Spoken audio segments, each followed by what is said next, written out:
Welcome back to California Life Podcast. Today, I have a very, very interesting guest. Miss Ethlie, we connected back in 2021. You've visited my first show's premiere, and you remain in my memory as a writer who wrote one of the best articles for me, about what I'm doing, out of all I have. Huh. It was real, it was honest, it was spicy, and I kept thinking about you since then all the time, and I reached out. So thank you for finding time and for coming to our show.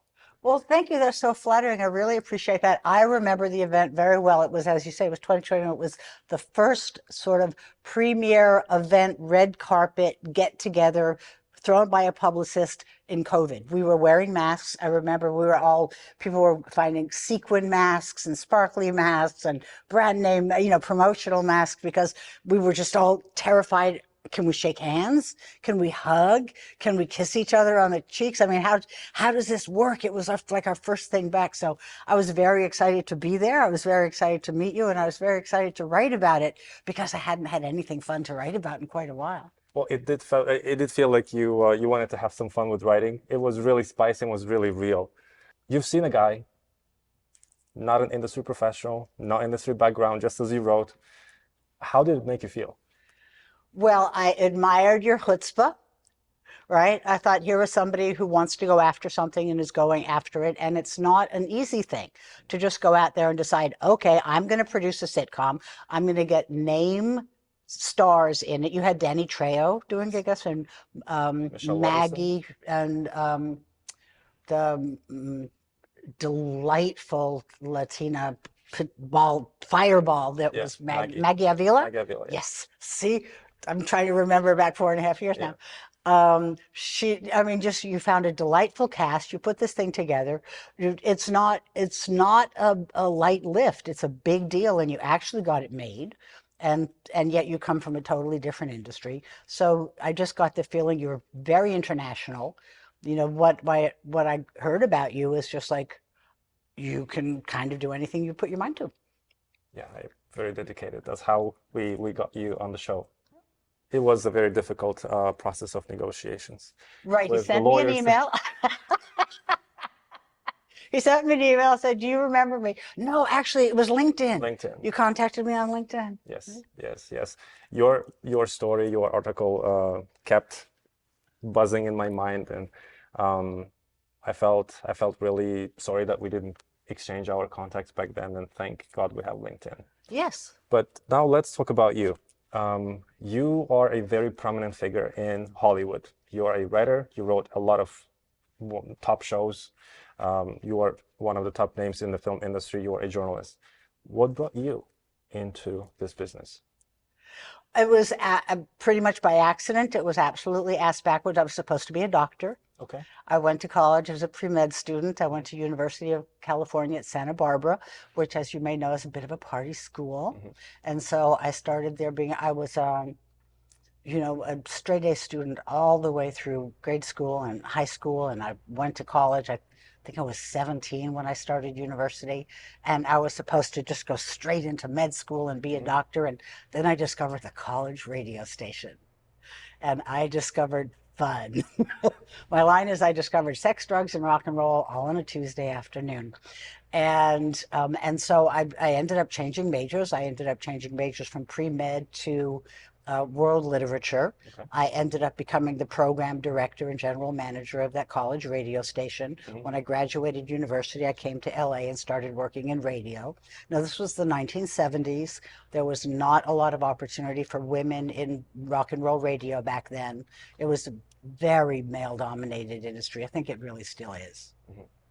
But I was just absolutely fascinated by the music industry and the entertainment industry altogether. It was just exciting and envelope pushing, and it was full of big personalities, and I like big personalities. Right. It's not for nothing that my head is on fire. I mean, I like big. Yeah. And so when I couldn't be on the radio, I started writing about the music instead. Mm-hmm. and I started writing a little newspaper column called Rock On. It was a little weekly newspaper column about what was happening in rock music, and it ended up getting picked up for national syndication. Wow. Absolutely by accident. I was just writing for this small paper, and the small paper got picked up by a newspaper chain. And the next thing you know, my little rock and roll column is running in 200 and some odd newspapers around the world.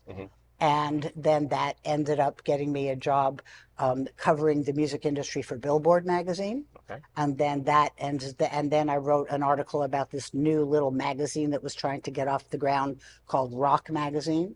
Throughout the 80s, I was the editor-in-chief of Rock Magazine. Wow. And so that was like amazing time to be in the rock and roll industry. And then by the 90s, I sort of had to grow up. And someone I had met through the rock and roll industry. This is going all sorts of angles. I'm sorry if I'm just talking too much. But yeah. it's a lot. I'm old. There's a long time to cover here. I couldn't tell. So in the 90s, as I'm starting to get like a grown up and have to think about having a real job and not being out all night at the rock and roll clubs, one of my friends said, you know, you're a good writer. You should think about writing for television. And I said, I would love to write for television, but I have absolutely no idea how to get there from here. And he said, well, come and write, you know, talk to us at our show. And I said, you have a show? I thought you played the guitar. And it's like, no, but he also had a TV show called Renegade. Wow. And so I ended up writing an episode of Renegade about a musician, right? Because I had all this background of the insides and outsides of working in the music industry. And I wrote this very fun behind the scenes, you know, music industry story about a fugitive on the road. And so that ended up leading to more and more TV writing. And so I'm simultaneously writing about the industry and being in the industry. It's just, whatever door opens, I walk through it. That's how it's always been. I mean, these books about, I brought you presents. Thank you very much. I brought you one of my books about women inventors. This one's, my partner and I wrote Mothers of Invention, and then this is the sequel called Patently Female. And how that happened was we had written a story for Rock Magazine about about Michael Nesmith. We'd written a story about Michael Nesmith because there was going to be a Monkees reunion. And in researching Michael Nesmith, we came upon the fact that his mother, Betty Nesmith Graham, had invented liquid paper. You know, whiteout, no one uses it anymore, but this is the late 80s. And people were still typing, and they still had to white out their typing mistakes and type back over them. So liquid paper was like this huge, big business. Yeah. And we thought, well, of course a woman invented liquid paper. Who else would need it? And the next thought was, I bet there's tons of women inventors that you've never heard of. Right. And so we set out and researched that and wrote this book called Mothers of Invention.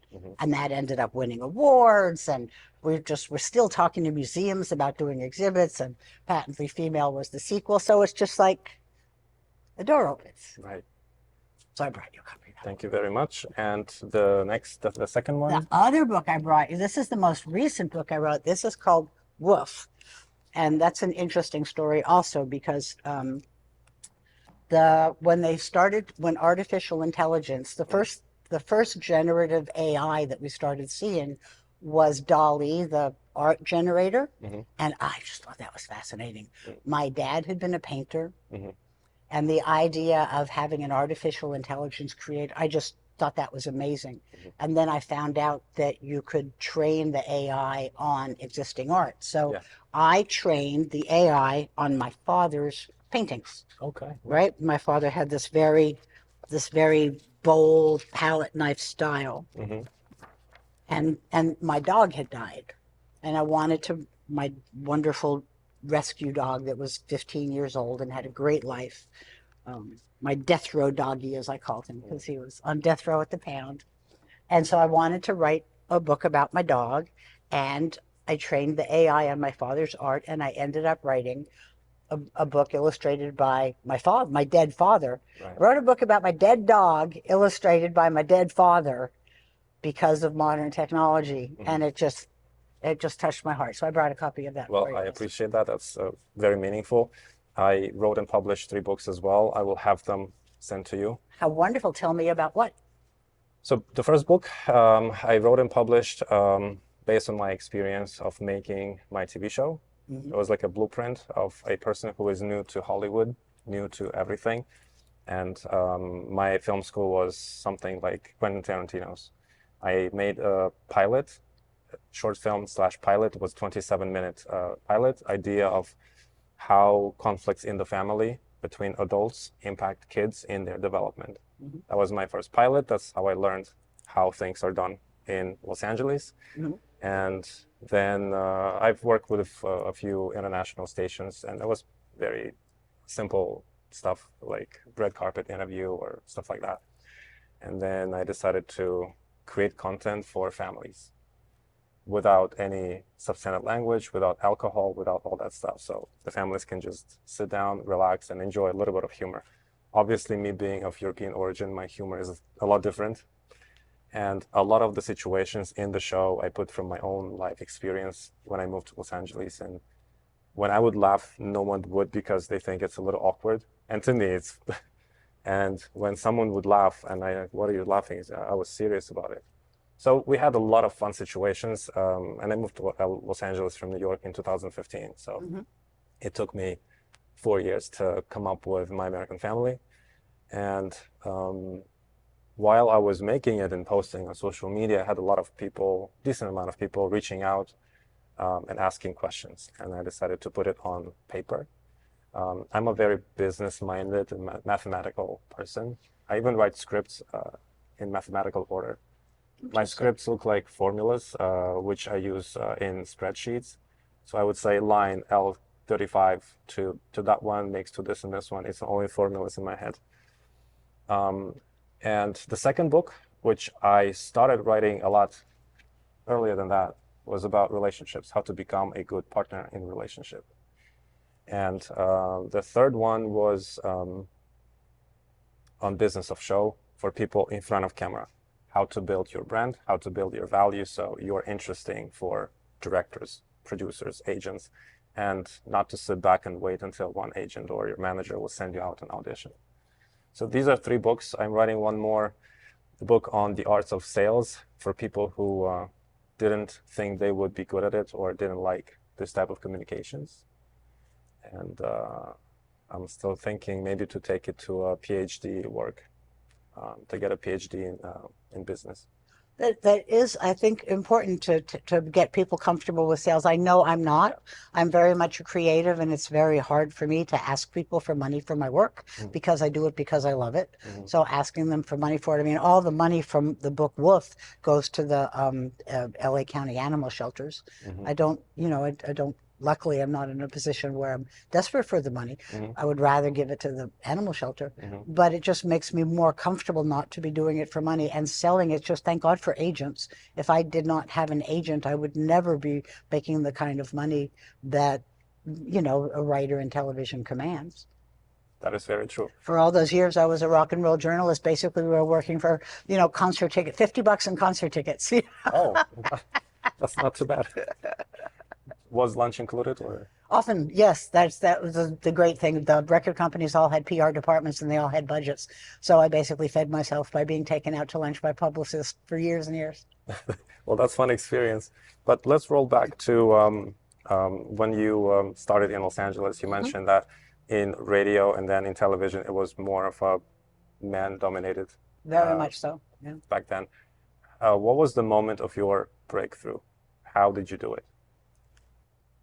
You know what? It was incremental. It was I had moved up to Northern California to a small town, and I went over to the little local radio station, which was a little nonprofit radio station, and they weren't paying anybody, but it was fun. So I said, "Hey, I know how to be on radio. Why don't I come be on radio for you?" And then when I started a new little local paper, I said, "Hey, I know how to write. I should come and write for you." And writing for that little local paper, then I would take my tear sheets and I sent them into Billboard magazine and said, "Hey, you've got I think it was The Clash is playing in Sacramento. They're opening their tour in Sacramento. Okay. I'm near Sacramento. I can go and review that concert for you, and then you'll be the first person to have a review of the Clash tour. And they said, great idea. Here's, $50 in concert tickets. Oh, nice. So you started in Sacramento. Well, I was in Grass Valley, California, Nevada City, Grass Valley, California, Mm-hmm. when I actually started writing about rock and roll Mm-hmm. and started being a national journalist, which is kind of not the place that you would expect it to happen. Mm-hmm. But when I did come to Los Angeles a couple of years later, I had then been the editor of the local paper. Yeah. I had been a regular DJ on the local radio station. Okay. I had had some of my work placed in Billboard magazine and Daily Variety and the Hollywood Reporter from there. And so when I came to LA, I had work to show. Yeah. And there were gatekeepers back we're talking about, the 80s. Mm-hmm. So today there are no gatekeepers. Anybody can be published just by putting their work online. Mm-hmm. And now the job is, it's much more sales, it's more branding, it's more marketing. Yeah. It's how to bring notice and attention to you. Mm-hmm. When I started, it was how to get published. Mm-hmm. Everybody can get published today. When I started, it was like how to get published, and how you got published was basically you had to be good. Mm-hmm. Your work had to really stand out. Yeah. And so I had examples of my work, and I went to the people that could, green light, that could say yes or no Mm-hmm. on writing for a magazine or a newspaper, and they said, yes, we like this, come and write for us. And then somebody else would say, we like your work, come and write for us. And then someone said, I'll give you a chance to write a TV script, we'll see how it comes out. And I wrote it, and they said, hey, this is really good, come and write for us. Mm-hmm. So it was a question of getting past the gatekeepers when I started. That is no longer the business. Mm-hmm. Now the business is doing what you did. Go out and do it yourself. Yeah. Just go out and do it yourself, and then market and sell it. Yeah. Yeah. Well, which way do you think is more difficult? I think today is more difficult for the consumer. Mm-hmm. I think that there's just so much more garbage. Mm-hmm. When we had gatekeepers, mostly the good stuff got through. Now sometimes it got through because of nepotism. It got through because of connections. It got through because you were, a white male, 28 years old from a good college. Sometimes the gatekeepers kept the aperture too small, but it was a lot easier for the consumer. They didn't have this just unbelievable fire hose of content that they now have to sift through themselves. It's a lot more work to be a consumer today than it was in the 1980s, right? Right. And so there's pros and cons for both. For the content creator, which is a terrible name for writer, but that's what we are now. We're content creators. Mm-hmm. For the content creator, for the aspiring content creator, it's easier in that you can get published. Mm-hmm. You can just send something to Amazon and they will print it. Mm-hmm. And so you are now a published author. Yeah. So that's nice. But the person who's wanting to read the book, it's just like, oh, this is number 3,472 on Amazon's bestseller list. How am I supposed to know if that's any good? Right. Well, I'll share with you that 2 books of mine got top sellers on Amazon. So Fantastic. it wasn't bad. You began writing for Renegade, which I remember watching myself every Friday night, and I would go to a karate training back then, before my wushu began, the Chinese martial art. And I kept thinking I would love to meet Lorenzo Lamas. Yes. And I found out that he was a pilot flying from That's right. He Long likes to Beach, fly helicopters. yes, to Catalina, and I booked a flight and we met. So it was a fun little meeting, and I played, I think, decently well. That I don't know who he was, so he felt comfortable and not that he has a fan next to him. Mm-hmm. I'm not calling myself a fan. I'm not a star-stroken person, but it was a nice meeting someone from my. It is. No, it's fun. I have met I was covering the music business for a decade. I had 15 years. I'd met everybody. It was very hard to impress me. I was backstage at the Grammys once, and Leonard Bernstein was there, and I went, oh my God, that's Leonard Bernstein. There are some things that are just are special. Yeah. Out of all rock or rock and roll groups, which one was your favorite? Oh my. I have just been doing some old, on Spotify. I'm putting together playlists on Spotify. Hmm. I did one as a gift for someone, and it was just like music he would remember from England in the 1970s.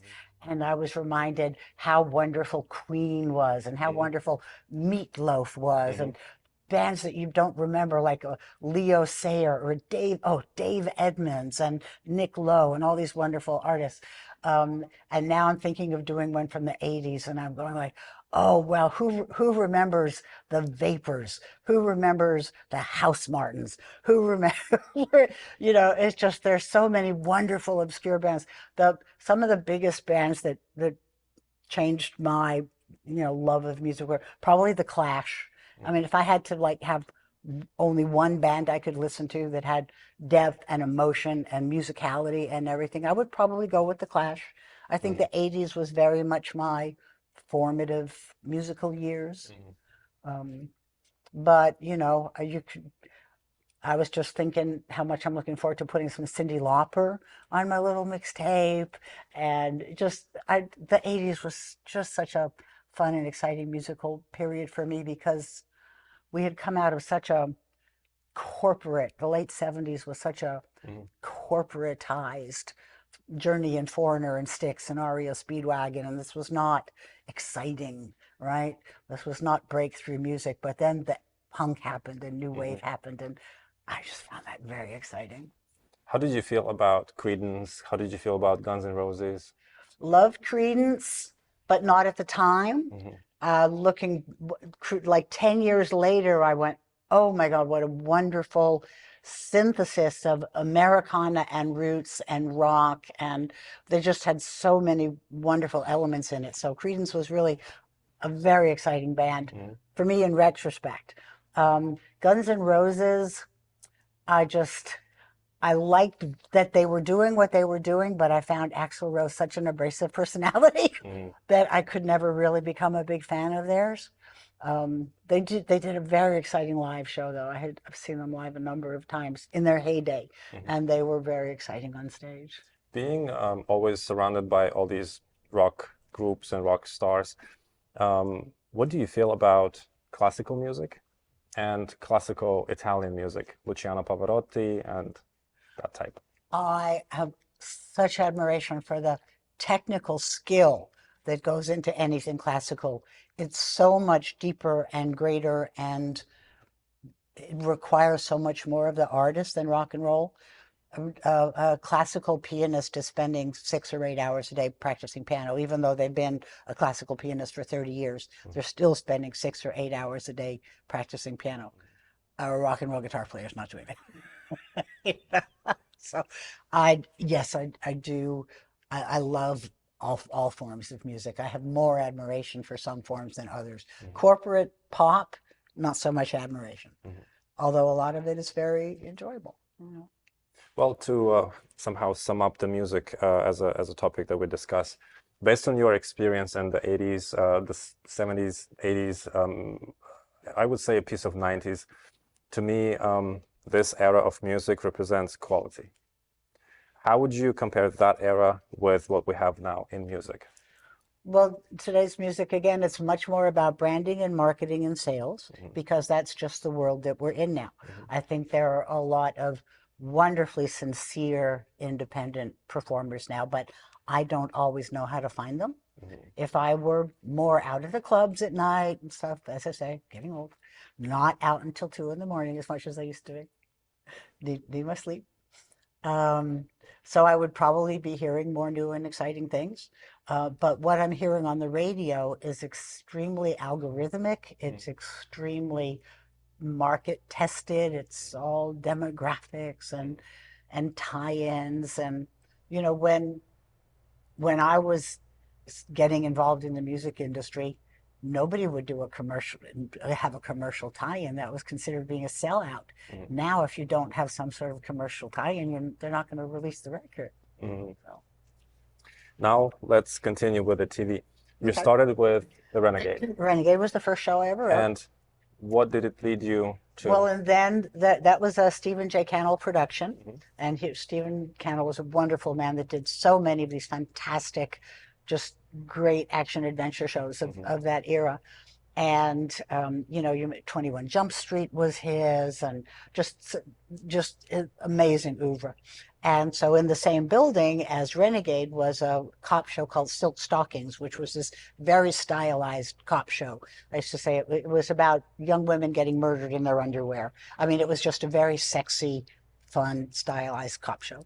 And they lost they lost their writer, and they came over and said, that kid Ethlie, she writes really fast. Can we borrow her for a script?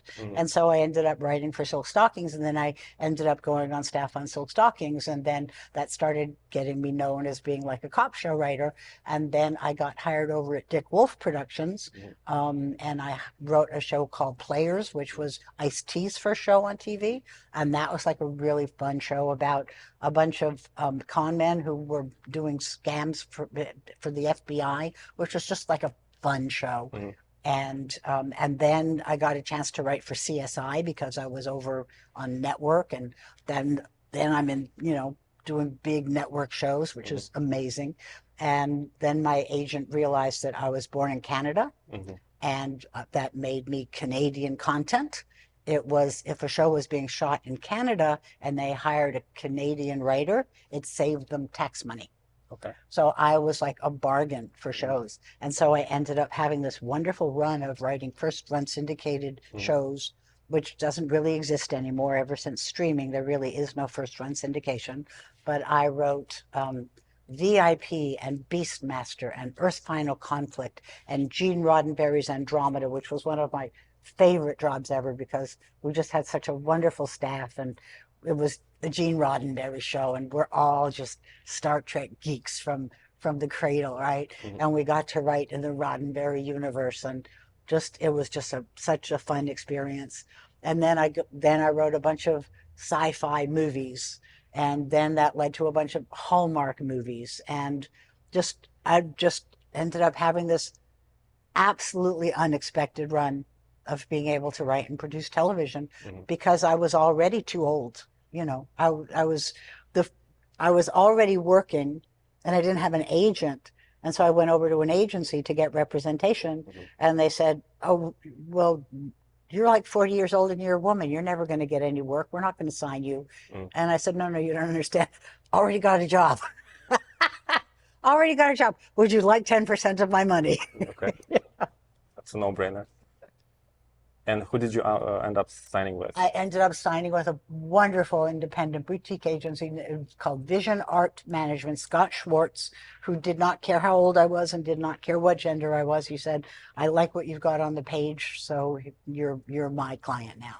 And we had a wonderful relationship of about 15 years. Are they still operating?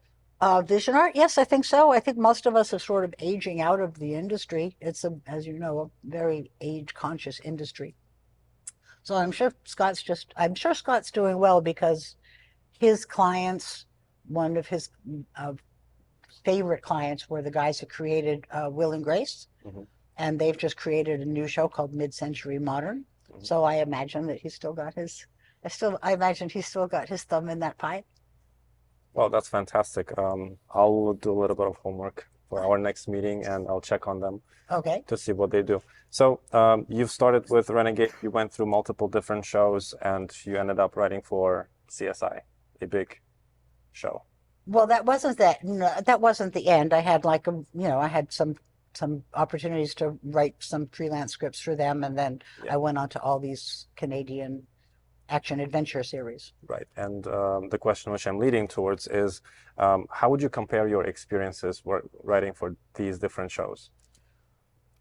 Each had pluses and minuses. Network shows are much more corporate. You have many more layers of notes. You have network, you have studio, you have a lot of different executives, the suits we call them.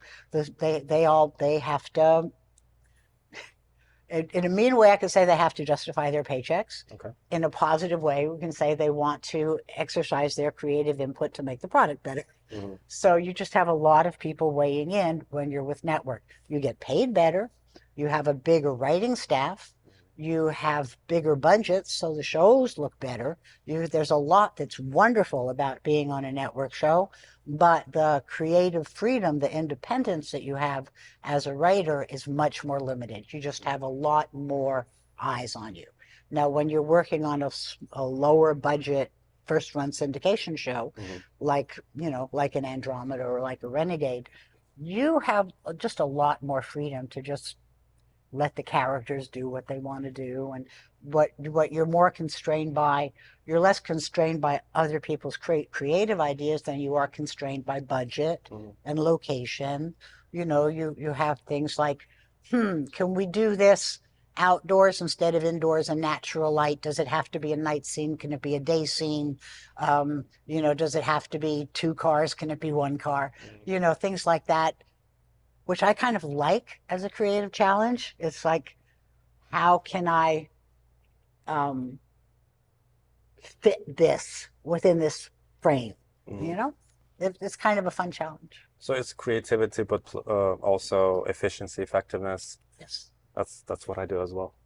There you go. I could be your mentee. There you go.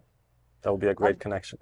I'm not sure a lot of my experience is relevant today. I mean, I was writing TV in an era where we had dailies. Now everything is it's all streaming. Everything is just so instantaneous. It's exciting. It's exciting. I wrote scripts on typewriters. Now you have AI. Okay, I'll tell you a story about how things have become. So I haven't really written for film or television in a while. I'm kind of semi-retired. And I just got approached a couple of weeks ago by someone who directed a bunch of my TV shows, who had been asked if he would be interested in directing a big animated feature by a Hungarian producer. Okay. And because the script was written by someone who English is not their first language, it needed a polish. The dialogue needed a polish. And because it was based on a very old story, the female characters needed to be updated, made more proactive. So he came to me and said, have a read of this, see if you would like to do a polish on it. And I said, I'm already happy to work with you. I missed you. It's been too long since I've sat down and did this stuff. So I sat down with it and I fed the script into ChatGPT. And it turned out a logline summary, a character arc summary, a theme summary. It asked me if I would like a breakdown based on the Save the Cat script format in 30 seconds. Yeah. I still sit down and do my own log lines, but the fact that it can do it, it's a different world. Having done all these shows that you've worked on, and in a very classic way, which I have, to me, it feels like it has that warmth when you're sitting and using a typewriter instead of the computer. Don't you feel that now we have more of a fast food culture, a fast feeding of these shows and content versus, again, quality when you were working on the shows? Well, I'm sorry, I can't say that Beastmaster was the height of cultural achievement. There's always been shows for just entertainment, simply easily digestible entertainment and stuff that's deeper and richer. And I think that today there is just this enormous amount of work. Some of it is really good and some of it is not. I mean, when people started talking about, are AI going to start writing scripts, what I said is that AI could probably write NCIS. No offense if any NCIS writers are listening. ChatGPT can write an episode of NCIS. ChatGPT cannot come up with The Sopranos. Yeah. So, I mean, AI or large language models are literally right. They only know what they've been fed. They're not really going to come up with something incredibly new and original. And I am constantly seeing television that is incredibly new and original. I mean, I just watched the series Paradise, and I think it was the second to last episode of Paradise. That's Dan Fogelman, I think, his show. Just went, that's one of the best hours of television I've ever seen. Just like, you did that on TV. You did that with a TV budget. Oh my God. And there's still amazing stuff coming out. And then I'll watch some made for Netflix movie. And Okay, but I guess. Okay, I'll be mean to some the gray man. What were they thinking? You know? Hmm. So there's just, there's fodder and there's quality. But it's hard, again, it's hard on the consumer. It's the consumer has to do the work now. Right. Which shows, except for the one which you mentioned, are you excited to watch now? There's a lot that I'm enjoying. I'm happy that Poker Face is back for a new season. Hmm. I like Ryan Johnson's work a lot. I Hmm. think he's found an old idea and made it fresh again. I grew up loving Agatha Christie, Hmm. right? And so the fact that he's taken that format and done something fun with it, and I grew up watching Columbo and all Hmm. that stuff. So that's fun for me. I think Hacks is brilliant. Um, I think for network television, Will Trent is a really well constructed show Hmm. with interesting characters and it's just smartly written and well produced. I Everybody's watching The Studio. I'm thinking, if you guys think Hollywood is such a horrible place to work, filled with such horrible people, why are you here? It's just like um, there's. I have what I'm of, as I say, I'm a Star Trek fan from way back. Strange New Worlds, Hmm. which is the newest Star Trek, but feels like the oldest Star Trek. Hmm. Wonderful. Enjoying the hell out of it. Can't wait for the next season. There's a great deal that I'm enjoying on television. Well, that's fantastic. While working on multiple TV shows, did you have a feeling of being attracted to work in film? I never thought I was going to have an opportunity to work in film Hmm. because I was a woman and I was over 40, and film is for boys under 35. Oh, okay. That's who they hire. Uh-huh. That's who they want to get into the theaters. Hmm. There just is very little Hmm. opportunity for women in film. So I never really tried particularly hard to focus my efforts there. Right. Well, I think James Cameron is 36, right? Not now, but then he was. Oh, and by the way, Terminator, one of the most original, brilliant movies ever. Hmm. Just like the best love story ever told, Hmm. framed, because basically Jim Cameron tells love stories. Yeah, Right? Titanic did not come out of nowhere. yeah, Terminator is an amazing love story, yeah, and yet does it in a way that everyone can watch it and enjoy it. right. What excites you? What feeds your drive right now? You've done so many things in music and television on the A level. What drives you now? I just like a new challenge. I like climbing a learning curve. There was once a thing going around where you're supposed to write your bio in 6 words, Mhm. and my 6 word bio was, "That looks interesting. I'll do that." Oh, that's a great idea.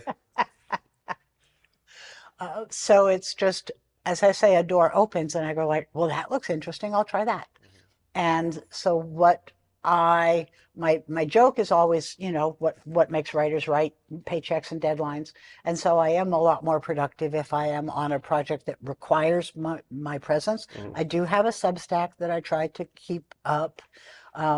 I had a YouTube channel during COVID to help my cohort get more comfortable with the technology. They were now being forced to learn. It was called Boomer Tech, and it taught my my women friends how to use like a filter on Zoom. So it's just like if there's something that someone says, "Hey, you need to do this," sure, I'll do that. Or something will just like needs to be done, like writing woof. But mostly, I just someone usually calls me and says, "Hey, you want to do this?" And my answer is almost always yes. It's like done already. One more question that I have. I With hate my profile. This is why I keep Oh yeah, feeding over to the that's right. why we have 3D kind Okay. of setup. We'll catch you any way possible. I work a lot with the younger generation. You see one of our best representatives right here behind the camera. Uh, what advice could you share with them so that they could be more active, more proactive, and become more go-getters instead of just being so passive as they are? Well, I think that you've actually summed it up. You know, a lot of people, you hear people say, "Oh, if I had it to do all over again, I would tell my young self, don't take it all so seriously. Have fun, enjoy. You know, it's just like you're only young once. Go out and party." No, I would say focus, work hard, go after what you want. If I am someone has always been a bit of a dilettante, that looks interesting, that looks interesting, that looks interesting. If I could go back and advise my young self, I would say find something that interests you and really dig deep. Mm-hmm. Dig deep. I was talking to John Taylor of Duran Duran once, and Duran Duran has been together as a band for like 50 years. Mm-hmm. And he said that, and he's been married to the same woman for like 30 years. Mm-hmm. And he said, yeah, but you see, you got to dig deep because that's where the gold is. And so I would say to any young person today, find something you love and focus on it and stick with it, because it's when you dig deep, that's where the gold is.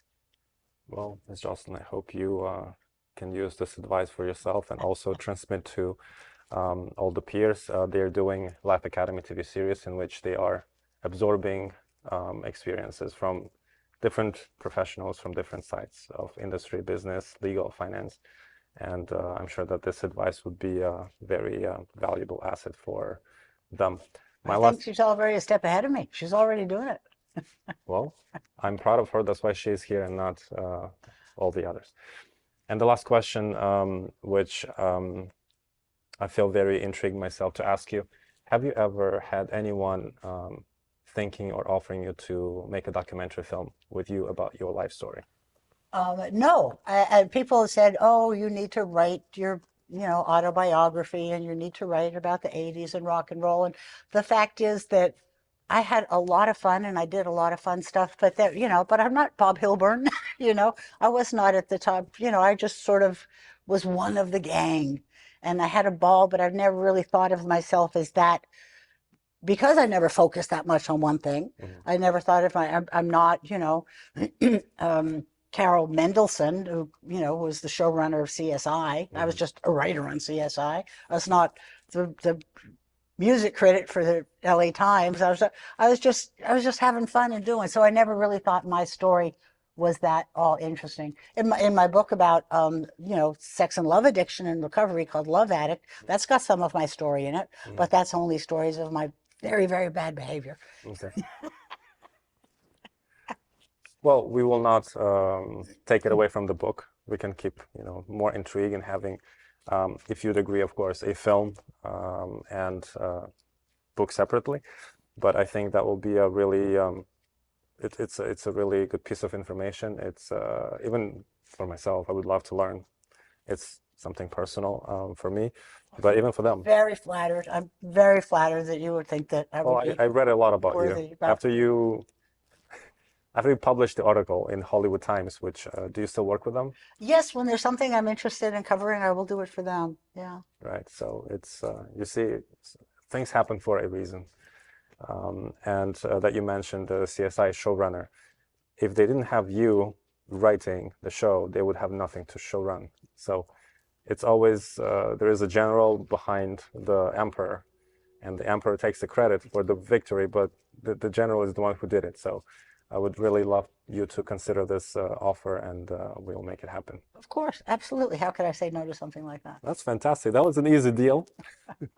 Ms. Ethlie, thank you so much for coming today, for sharing with us your piece of your story, for sharing your advice with all our audience, with the younger audience and the younger present audience. And let's work on your documentary now. Okay.